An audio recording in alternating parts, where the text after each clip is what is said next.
All right, let's talk about one of the most incredible survival stories you can imagine. A man, an astronaut, left for dead on Mars. But this isn't just about grit and endurance. Oh no. This is a deep dive into the sheer power of science when the odds are stacked completely against you. I mean, really think about that question. Put yourself in his shoes. You're alone on a planet that is actively hostile to life. The air will kill you, the soil is basically just dead rock, and there's no water anywhere. Where do you even begin? That's the absolutely staggering problem we're going to break down. And here's the kicker. The next mission, his only possible ride home, isn't coming for 4 years. Let that number sink in. 4 years. He doesn't just have to survive for a weekend or a month. He has to create a whole new life for himself and sustain it for over 1,400 Martian days. So how did this whole nightmare even happen? It all started with a massive Martian storm, so violent that the crew had to abort their mission and make an emergency escape. In all the chaos, our guy, a botanist named Mark Watney, gets hit by flying debris and is gone. His crew, heartbroken, has to make an impossible choice and leave him behind, believing he's dead. The scale of his problem is just breathtaking. He wakes up, he's hurt, and he is completely, utterly alone. He's got food, sure, but only enough to last for a few months, not years. And his communication gear is totally wrecked. He has no way to tell Earth, hey, I'm still alive. For all anyone knows, he's a coast on a red planet. So first things first, if he's going to solve the food problem, he has to solve the water problem. You can't grow anything on a planet that's drier than a desert. So what's his plan? Well, it's pretty audacious. If you can't find water, you make it. From scratch. And this is where his inner chemist just comes roaring to life. He knows the recipe for water, right? We all learned it in school, H2O, 2 parts hydrogen, 1 part oxygen. The trick is getting the ingredients on Mars. His plan? To get the super flammable hydrogen from leftover rocket fuel, and then, well, carefully burn it with oxygen. It's a process that sounds simple, but is one tiny mistake away from blowing up his only shelter. Okay, so here's the play-by-play. Step 1, he has to get pure hydrogen out of this really volatile stuff called hydrazine, which is in the rocket fuel. Step 2, he needs to set up a controlled burn of that hydrogen with oxygen. In a lab on Earth, it's basic chemistry.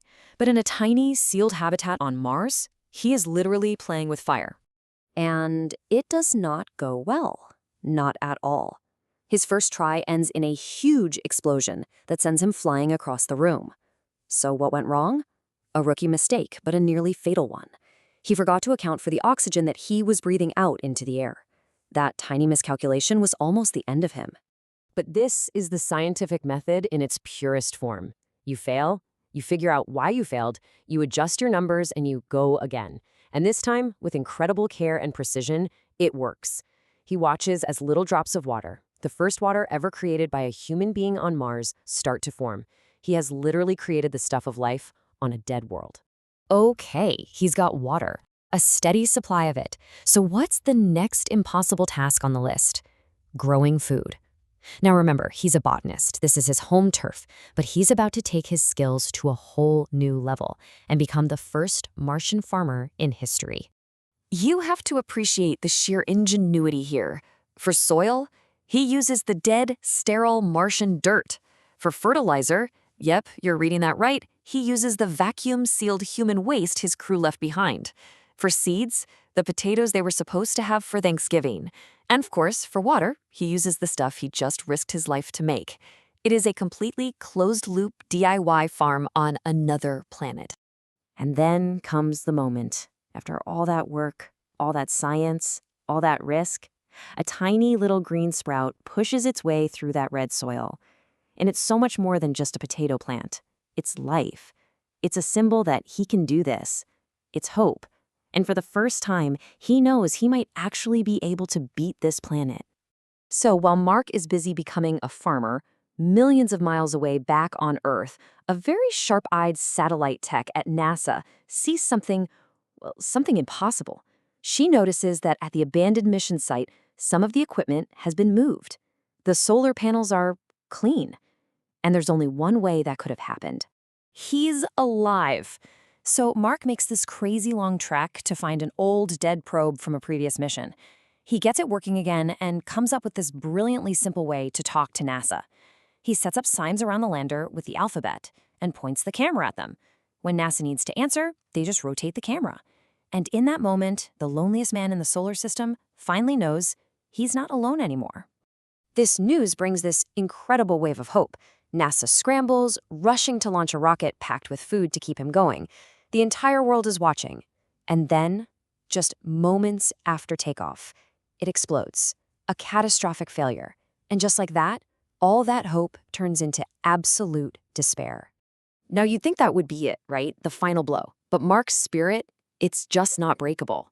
He sends a message back to NASA that is pure, uncut defiance. He's basically saying, this is what I do. I solve problems. And I'm going to keep solving one problem after another until I either get home or I run out of problems. And that message, it just lights a fire under everybody. The official NASA plan is gone. It's in ashes. So a new, incredibly dangerous, totally unauthorized plan starts to form. A truly impossible rescue. The crew that left him for dead, they're going to have to go back and get him. It's basically a mutiny.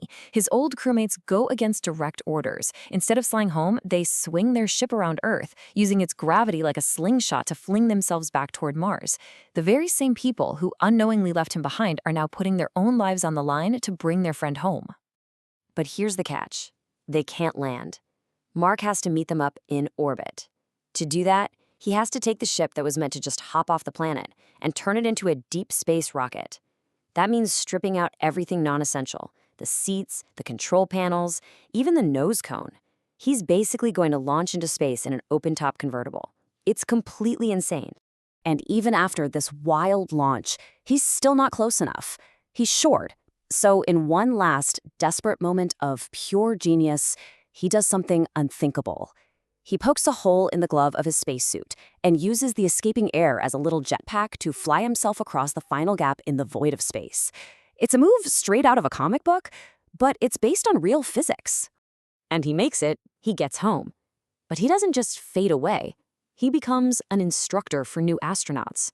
He takes this harrowing, near-death experience and turns it into the single greatest lesson in survival anyone could ever learn. The message is simple. You don't give up.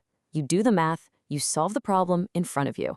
Which really leaves us with this one big question to chew on. He survived because he was a brilliant scientist, right? He made water, he grew food, but he also survived because he just refused to quit. So when you're staring down the barrel of an impossible problem, what's more important? The cold, hard logic of science, or that stubborn, unshakable human will to live?